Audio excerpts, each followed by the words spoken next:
Hello there, this is Mark Morgan, and I'm going to do a brief walkthrough of some ways that you can safeguard your newly unblocked student Mac computers. There have been several concerns in the past.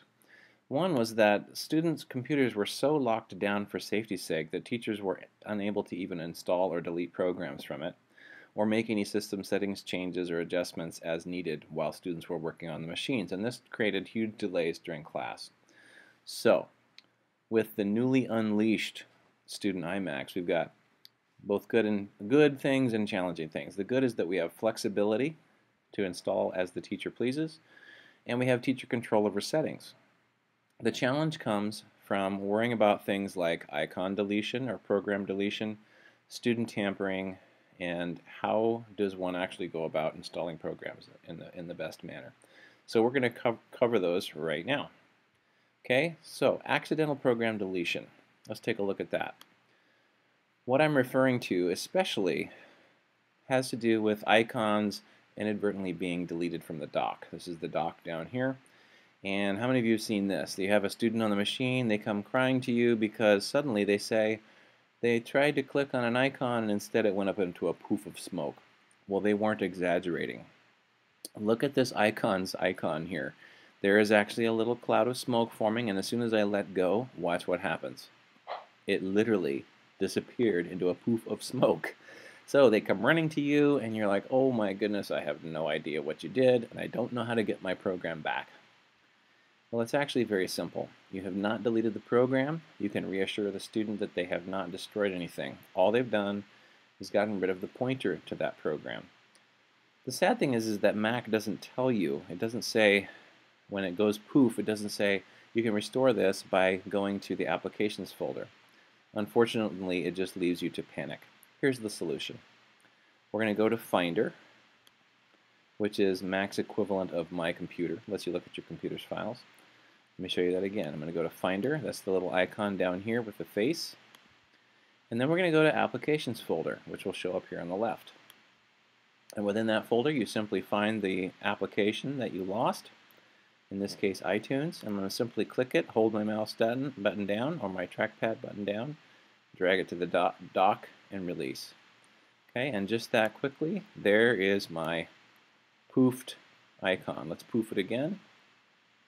Sure enough, cloud of smoke. How do I get it?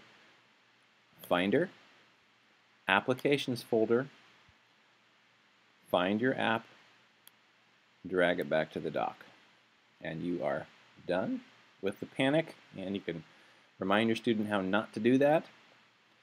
And I like to tell kids, click, don't drag on icons. Click, don't drag.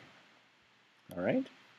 Okay, the second concern is that on these newly unlocked or unleashed student iMacs, suddenly, while the teacher has access to the system preferences or program or computer settings, so do the students. So they can either inadvertently make changes that are not wanted, or you might have a little mini hacker who likes to get in there and cause mischief. Well, what we're going to do is we're not going to block it completely, but we're going to take it kind of out of sight. So I'm talking about system settings tampering.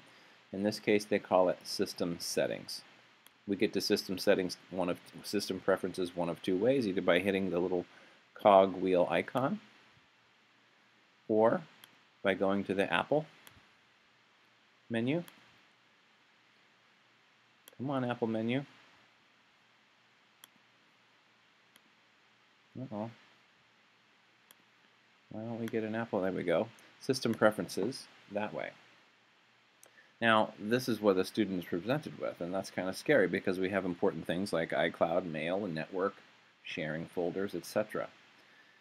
What people don't know about is that in the View menu, there's a Customize button. Okay? So I'm going to take out some of the most scary categories in Internet and wireless. I'm going to take out network. I'm going to take out the sharing folder. I'm just going to leave Bluetooth. Now watch what happens when I click Done. Suddenly, when they click on System Preferences, all they get are the choices that you selected to allow them to see. So if they need to connect a wireless mouse or some other Bluetooth device, for example, you can let them do that. Okay? and then these others are no longer visible and much less likely to be tampered with.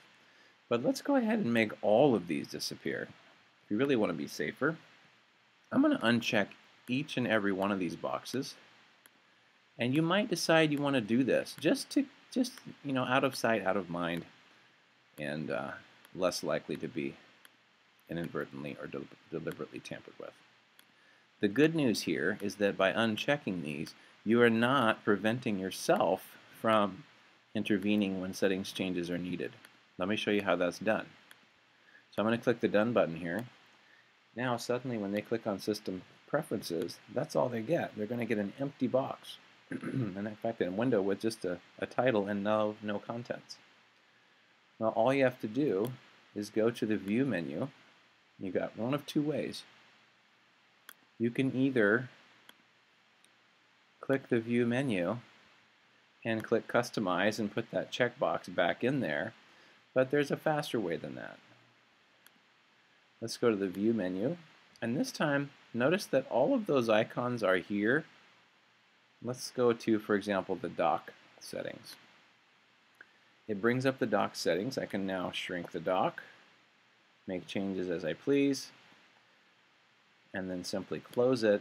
And once again, when they go to System Preferences, none of those are visible. Now, is this completely preventing them from tampering? No, it is not. But for most Mac users, they are completely unaware of this feature of the View menu. And that's just a little safeguard that helps lessen the chance for tampering. Okay, that brings us to our third section, which is program installation. With Lion OS and Mountain Lion OS, a really cool feature has been added, and that is use of the Mac Store. You've heard of the App Store for iPhones and iPads and iPod Touch.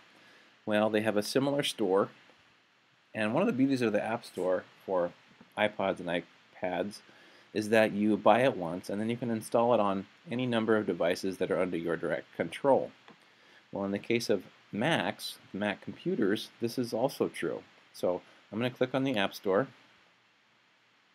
and if it's the first time that you've used it, the first thing you'll want to do is go to Store, and I'm going to pretend that I haven't signed in, so I'm going to sign out. I'm going to go to Store, sign in, and this is where you need to enter your Apple iTunes or your Apple ID.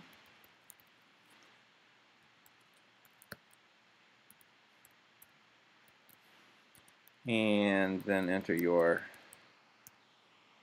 password.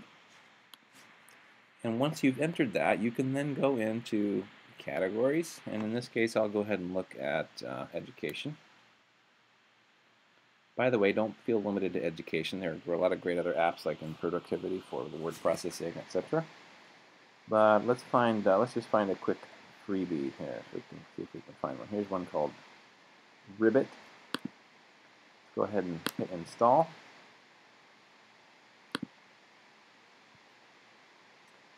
And